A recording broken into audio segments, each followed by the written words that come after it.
బారామతి సమీపంలో జరిగిన విమాన ప్రమాదంలో మహారాష్ట్ర డిప్యూటీ సీఎం అజిత్ పవార్ మరణించారు. బారామతిలో ల్యాండ్ అయ్యే ప్రయత్నంలో జరిగిన విమాన ప్రమాదంలో మహారాష్ట్ర ఉప ముఖ్యమంత్రి అజిత్ పవార్ మరణించారని ప్రాథమిక నివేదికలు చెబుతున్నాయి.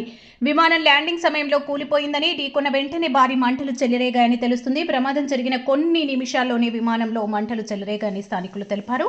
బారామతిలో జరిగిన బహిరంగ సభలో పాల్గొనడానికి అజిత్ పవార్ వెళ్తుండగా ప్రమాదం జరిగింది. ఆయనను సమీపంలోని ఆసుపత్రికి తరలించారు. కానీ అధికారులు తర్వాత ఆయన మరణాన్ని ధృవీకరించారు.